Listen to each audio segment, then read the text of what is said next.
2016 തെരഞ്ഞെടുപ്പിൽ ജമാഅത്തെ ഇസ്ലാമിയുടെ പിന്തുണ ലഭിച്ചു എന്ന് തുറന്നു പറഞ്ഞിരിക്കുകയാണ് കെ മുരളീധരൻ.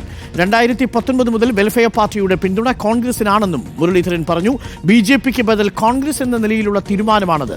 ദേശീയ നയത്തിന്റെ ഭാഗമായി തമിഴ്നാട്ടിൽ കോൺഗ്രസ് മുന്നണിയിലുള്ള CPM-നും പിന്തുണ കിട്ടിയെന്നും മുരളീധരൻ പറഞ്ഞു.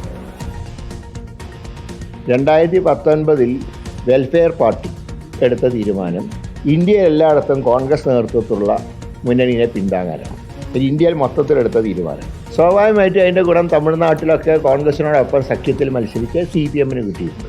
അപ്പോൾ അവർ ദേശീയ നയത്തിലെടുത്ത തീരുമാനമാണെന്ന് എല്ലായിടത്തും കോൺഗ്രസിനെ പിന്തുണയ്ക്കുക. കാരണം BJPക്ക് ബദൽ കോൺഗ്രസ് ആണ് എന്നുള്ള യാഥാർത്ഥ്യം തിരിച്ചറിഞ്ഞുകൊണ്ടാണ് അവരന്ന് കോൺഗ്രസ്സിന്. അപ്പോൾ കേരളത്തിൽ സ്വാഭാവികമായിട്ട് അത് UDF ആണ്. കുമ്മനം രാജശേഖരൻ എതിർ സ്ഥാനാർത്ഥി ചെയ്ത് വന്നതുകൊണ്ട് 2016 അന്ന് എനിക്ക് പിന്തുണ നൽകിയിട്ടുണ്ട്. അതിനു മുമ്പുള്ള ഒരു തെരഞ്ഞെടുപ്പിൽ എനിക്ക് പിന്തുണ കിട്ടിയിട്ടില്ല. 2019 മുതൽ അവർ കേന്ദ്രത്തിൽ കോൺഗ്രസ് നയത്തിന് അനുകൂലമായിട്ടുള്ള സ്റ്റാൻഡ് എടുത്തു. ഓക്കെ, AK അഭിലാഷ് ചേരുന്നുണ്ട്. AK അഭിലാഷ്, ജമാഅത്തയുടെ പിന്തുണ 2019 കിട്ടി എന്നാണ് ഇപ്പോൾ കെ മുരളീധരൻ പറയുന്നത്. അത് BJPക്കെതിരെയുള്ള മുന്നണി എന്ന നിലയിൽ ജമാഅത്തെ പിന്തുണച്ചു എന്ന് പറയുകയാണ് കെ മുരളീധരൻ. 2019 ലോക്സഭാ തെരഞ്ഞെടുപ്പിൽ ആ അർത്ഥത്തിലുള്ള തീരുമാനം കിട്ടി എന്ന് പറയുമ്പോൾ എങ്ങനെയാണ് നമ്മളതിനെ വായിച്ചെടുക്കേണ്ടത് AK അഭിലാഷ്?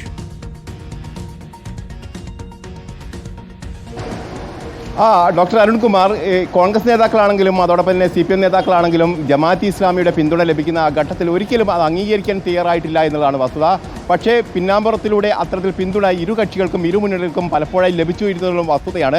അത് ജമാഅത്തെ ഇസ്ലാമി തന്നെ പല ഘട്ടങ്ങളിൽ വ്യക്തമാക്കുകയും ചെയ്തിട്ടുണ്ട്. കാരണം P. മുജീബ് റഹ്മാൻ തന്നെ കഴിഞ്ഞ ദിവസങ്ങൾ പറഞ്ഞത് കേരളത്തിന് പുറത്ത് 4 മണ്ഡലങ്ങളിൽ CPM-ന് തങ്ങൾ പിന്തുണച്ചിട്ടുണ്ട് എന്നുള്ള കാര്യങ്ങൾ അദ്ദേഹം വെളിപ്പെടുത്തുകയുണ്ടായി. ഏതായാലും ഇപ്പോൾ കെ മുരളീധരൻ പറയുന്നത് 2016 തന്നെ ജമാഅത്തെ ഇസ്ലാമിയുടെ രാഷ്ട്രീയ മുഖമായ വെൽഫെയർ പാർട്ടിയുടെ പിന്തുണ തനിക്ക് ലഭിച്ചു എന്നുള്ളതാണ് അദ്ദേഹം പറയുന്നത്. കാരണം വട്ടിയൂർക്കാവിൽ 2016 താൻ മത്സരിച്ചപ്പോൾ ജമാഅത്തെ ഇസ്ലാമിയുടെ പിന്തുണ തനിക്ക് ലഭിച്ചിട്ടുണ്ട്.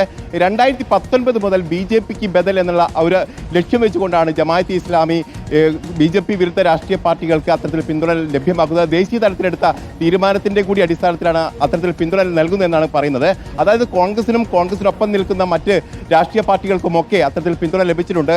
CPM-നും ഇത്തരത്തിൽ പിന്തുണ ലഭിച്ചിട്ടുണ്ട് 2019 ശേഷം എന്നുള്ള കാര്യം കൂടി ഇപ്പോൾ കെ മുരളീധരൻ വ്യക്തമാക്കുകയാണ്. ഏതായാലും കെ മുരളീധരൻ എന്ന് പറയുന്ന കോൺഗ്രസിൻ്റെ നല്ലൊരു മുഖം തന്നെയാണ്. ആ മുഖം തന്നെയാണ് ഇപ്പോൾ പറയുന്നത് ജമാഅത്തെ ഇസ്ലാമിയുടെ പിന്തുണ തങ്ങൾക്ക് ലഭിച്ചിട്ടുണ്ട് എന്നുള്ള കാര്യം അദ്ദേഹം കൃത്യമായി തന്നെ പരസ്യപ്പെടുത്തി വ്യക്തമാക്കുകയും ചെയ്യുന്നു എന്നതാണ് ഏറ്റവും പ്രധാനപ്പെട്ട കാര്യം. അതായത് 2019 ശേഷമാണ് ജമാഅത്തെ ഇസ്ലാമി കോൺഗ്രസിന് പിന്തുണ നൽകുന്നതെന്നാണ് അവർ തന്നെ അവകാശപ്പെടുന്നത്. അതിനിടയിലാണ് ഇപ്പോൾ കെ മുരളീധരൻ 2016 തന്നെ താൻ മത്സരിച്ചപ്പോൾ ജമാഅത്തെ ഇസ്ലാമിയുടെ പിന്തുണ തനിക്ക് ലഭിച്ചിട്ടുണ്ട് എന്നുള്ള കാര്യം വളരെ പ്രധാനപ്പെട്ട ഒരു